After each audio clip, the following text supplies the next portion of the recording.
Holy Week is about us again, when we Catholics suddenly start talking about palms, fasting, the Last Supper, and an empty tomb.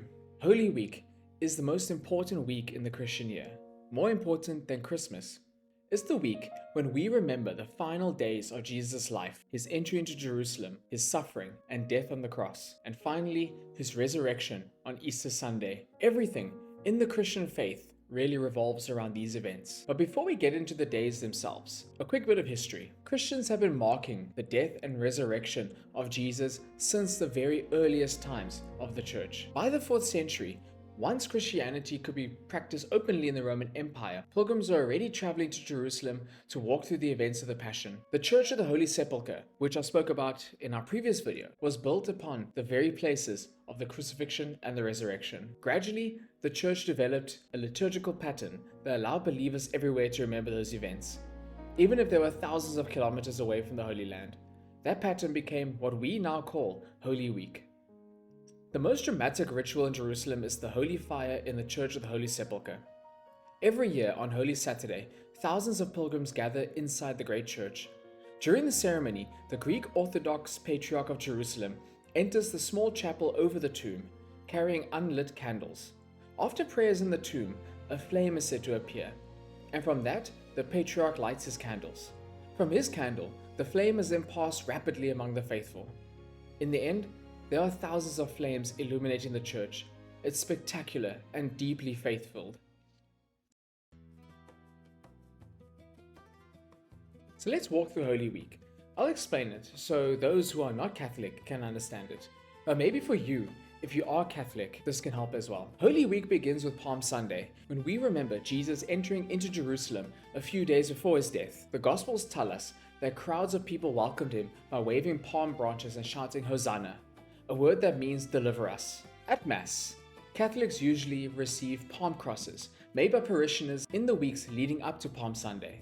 Say a prayer for their hard work and dedication when you get yours. We then hear the Passion story, the account of Jesus' arrest, trial, and crucifixion. It's a shocking contrast. On Palm Sunday, the crowd cheered for him, but a few days later they turn against him. Hearing the Passion readings on Palm Sunday reminds us of that. After Palm Sunday come the quieter days of Monday, Tuesday, and Wednesday of Holy Week.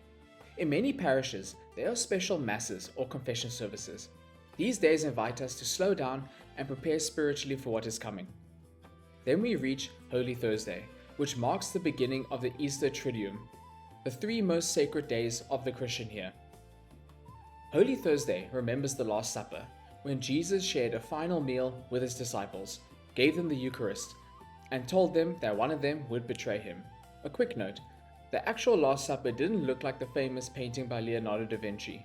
Most likely, Jesus and the disciples were reclining on the ground, resting on their elbows and eating from a low table. During the Mass that evening, many churches also include the washing of feet, recalling how Jesus washed the feet of his disciples as a sign of humble service. Pope Francis used to go to a prison to wash the feet of inmates, even Muslims. That was a sign of humble service. After Holy Thursday Mass, the altar is stripped and the mood changes. The church enters into a more solemn time. Good Friday, the day we remember the crucifixion of Jesus. Churches are simple and quiet. There's usually a liturgy in the afternoon that includes the reading of the Passion, prayers for the world, and the veneration of the cross. On Good Friday, there is no Mass. It's a liturgy. It's the only day in the year when the host is not consecrated and the Eucharist is not celebrated. The tabernacle is empty and the altar is stripped. Why? Because the church goes into mourning. There is nothing to celebrate when Jesus is on the cross.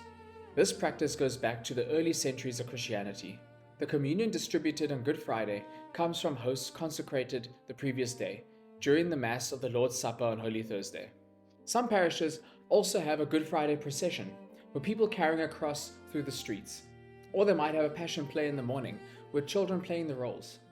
In some parts of the world, the crucifix is reenacted, sometimes in pretty gruesome ways. Good Friday is not a day of obligation, but it is a day of fasting and abstinence for Catholics. That means adults who are able to eat less than usual, and Catholics from age 14 and up abstain from meat. I explain the rules of fasting in the video about Ash Wednesday, which you can find in the description.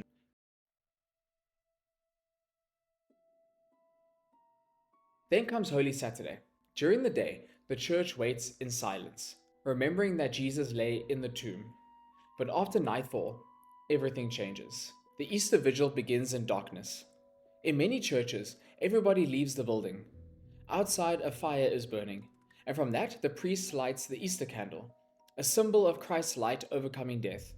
The people walk in procession into the dark church, lights off.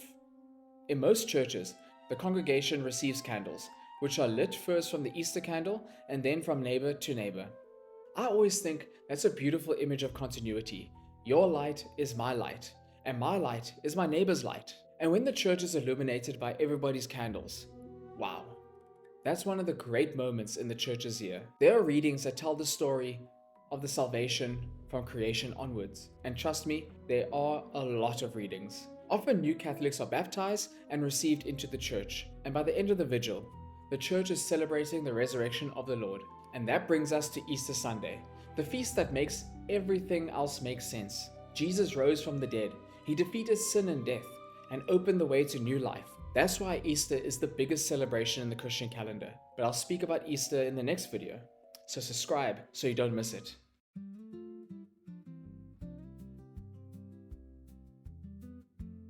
So what is actually required of Catholics during this week? The Church calls on Catholics to attend Mass on Palm Sunday and Easter Sunday, because those are Sundays, and therefore days of obligation. Catholics are also encouraged to take part in the liturgies of the Triduum, Holy Thursday, Good Friday, and the Easter Vigil. As I said earlier, Good Friday is a day of fasting and abstinence. But beyond the rules, Holy Week is really about entering into the story. It's a time to reflect, to pray a little more than usual, maybe go to confession, and to remember what God has done for humanity and for us personally through Jesus.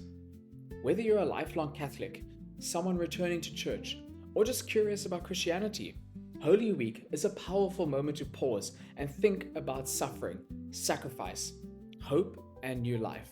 And if you're able, maybe take part in a liturgy this Holy Week.